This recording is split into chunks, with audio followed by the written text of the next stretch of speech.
Come to me, Dark Warriors. Battle awaits us. Valkyrie Profile is a turn-based RPG developed by Tri-Ace and released on December 22, 1999 in Japan and on August 29, 2000 in North America. It was a commercial and critical success, quickly becoming one of the best RPGs on the PlayStation. It received 2 ports, one for the PSP and one for mobile devices.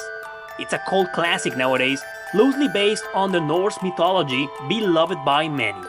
So let's take a look into 10 things you may not know about Valkyrie Profile.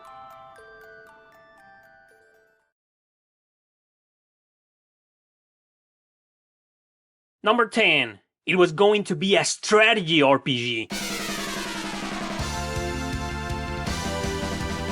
In an interview with Yoshiharu Gotanda, the director of both Tri-Ace and Valkyrie Profile, he revealed that during the pre-production of the game, the original idea was to make a strategy RPG. Backstory and plot were actually finished after the gameplay ideas had been planned. He said the fighting in Valhalla was going to be the main part of the game, with an idea that was basically similar to Pokemon, believe it or not. Raise and train the warriors, known as the Einherjar, to have them battle in the Ragnarok War. Initially, there were more than 100 characters, but Gotanda changed his mind when he realized he wanted to keep some of them individual, detailed personalities. In the end, he decided that his idea will be very hard to get into because it will require too much time to play. What an irony. I mean, it's not hard to picture this game as a strategy RPG, considering the idea was later revamped as Covenant of the Plume for the Nintendo DS. As much as I love this game as it is, it would have been interesting to see Gotanda's original idea anyway.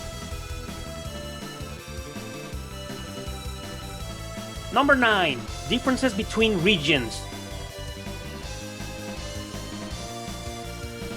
Surprisingly, almost the entire game was not censored, as one would usually believe from the localization. The English version, however, had more anime cutscenes and some small details like adjusting the characters' armor. Editing took place during translation, of course, but most of the stuff companies would usually censor was not. Blood, drinking, and even sexual comments remain in the English release. Everyone knows how Badrak smoking was cut from the original version, though. That was very strange. So it's okay to have drinking, blood, and sexual conversations, but smoking is not? Somehow, I kind of agree with that, but most people would find that really ironic. Another strange fact is that the port on the PSP is a port of the original Japanese version and not the English one, which means these differences did not occur this time.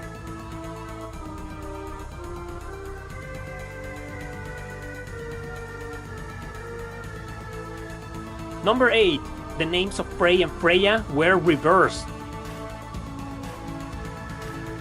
In the Norse mythology, Frey is the older brother. That's right, brother, not sister. Freya is the younger, of course. Gotanda and team, however, screwed this up and accidentally reversed the names. They knew about Frey being originally a guy, but Gotanda wanted to turn him into a beautiful and sexy woman for the game. But her name was Freya. Frey, instead, got the role of the younger sister in the game, when it should have been the other way around instead. People often believe that this was a localization error, which led to some small discontent, but the truth is that the translation team only did their job and retained this particular mistake Tri-Ace themselves had done.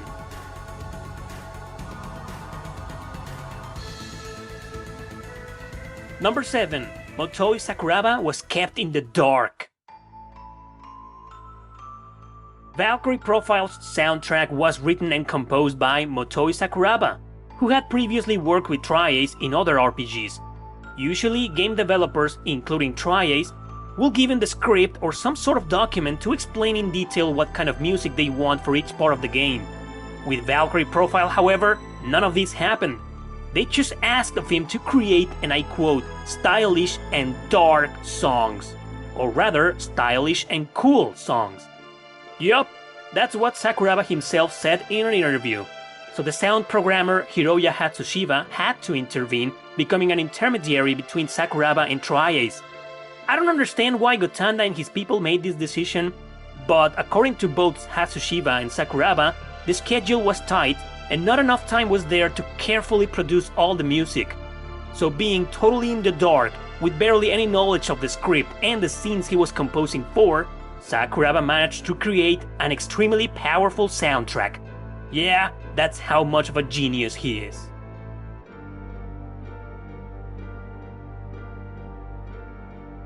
Number 6. The problem with the true ending. Don't worry, I won't give any spoilers. It's old news that in order to achieve the true ending in the game, also known as Ending A, you need to carefully plan your decisions in it. Sending relics to Odin, sending warriors to Valhalla, and recruiting enough people per period plays a heavy role into this. In my experience, it is almost impossible to achieve all of this properly to acquire the true ending without reading a walkthrough. So it's no surprise to know then that most gamers, even in Japan, got the normal ending, known as Ending B, on their first playthrough. When asked about this in an interview, Gotanda explained that he actually did this on purpose, but with the idea of encouraging gamers to think for themselves and carefully manage the game's interactions.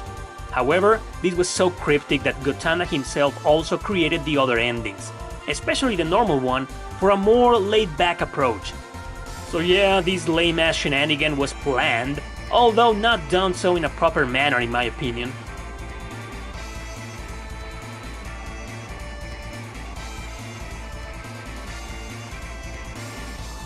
Number 5. Megan Hollingshead is always the voice of Lenneth. Megan Hollingshead was cast to play as the voice of Lenneth Valkyrie in the game back in the year 2000. Other actors were cast as well, most of them doing a bizarre and mediocre job. However, Megan had been the only one to actually convey Lenneth's true feelings in English, as she remained in the role in all subsequent titles. New actors took the roles of some of the recurring characters from the original game in later entries in the series. Megan, however, was the only one to remain from the previous cast and will continue to do so in both Valkyrie Profile 2 Silmeria and Valkyrie Profile Covenant of the Plume. I just hope if we ever get a new Valkyrie Profile, being as unlikely as it is, this amazing voice actress manages to keep her role somehow. It's just so iconic, to be honest.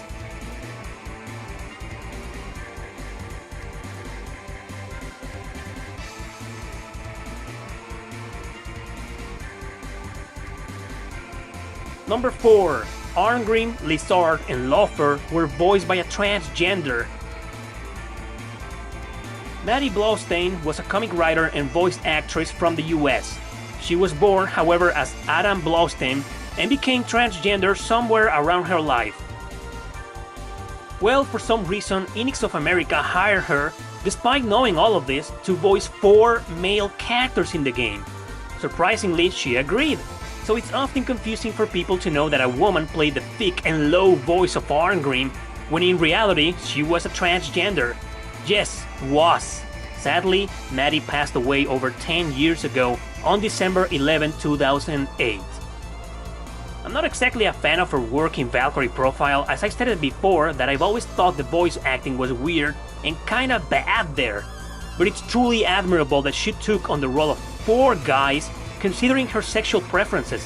To me, that was something very professional. She also played King Barbarossa, by the way.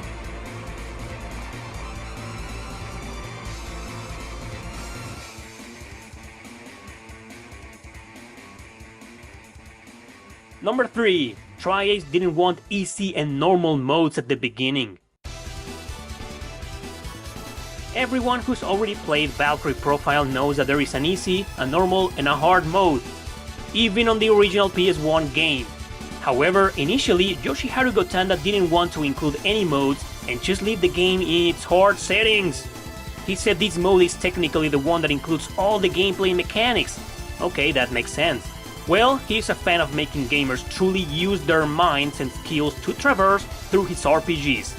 But Enix said no, because the market back then had a diversity of players, just as there is today as a matter of fact. I'm glad Enix made this decision, as I strongly believe the game would have failed both on sales and critical reception without those modes. It would have been even more of a niche classic than what it already is, and companies do not want their games to be niche or hidden gems. They want them to succeed. Offering all three modes and having the players decide how to play the game was the right choice.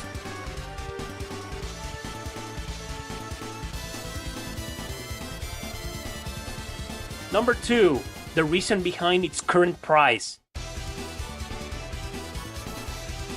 It's old news that a physical copy of this game on the PS1 is very expensive.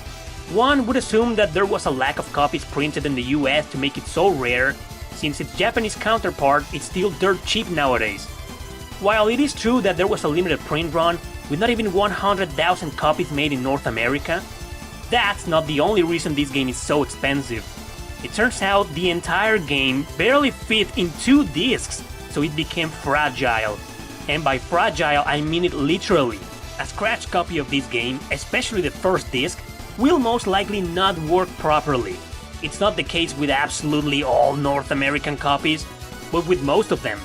Having known this, collectors began treasuring their copies and not trading them. If we add the fact that the game was critically acclaimed here, even though it didn't sell that much, it makes sense nobody wanted to get rid of them. And that is the real reason why a physical copy of Valkyrie Profile is still rare and expensive nowadays. Number 1. All of its sequels are actually prequels. Currently, there are 4 Valkyrie Profile games. With the success in Japan and partly in North America, the original RPG spawned 3 sequels that are actually prequels. That's right, in terms of story, all of these following games take place before the original. Valkyrie Profile 2 Silmeria on the PS2 is the most confusing of them all, as it acts as both a direct prequel and sequel to the first game. Allegedly, it takes place hundreds of years before it. I could explain, but that will require heavy spoilers. Covenant of the Plume is also a prequel, but in terms of timeline, it precedes Silmeria, although it does take place within the same universe, now with Lenneth as the antagonist of the game. Finally, that mobile game called Valkyrie Anatomia: The Origin also takes place before the events of the first Valkyrie Profile. These last 2 games are often considered as spin-offs and not as main sequels, or prequels for that matter. But the point is that there has never been, story-wise, a true sequel to the original Valkyrie Profile.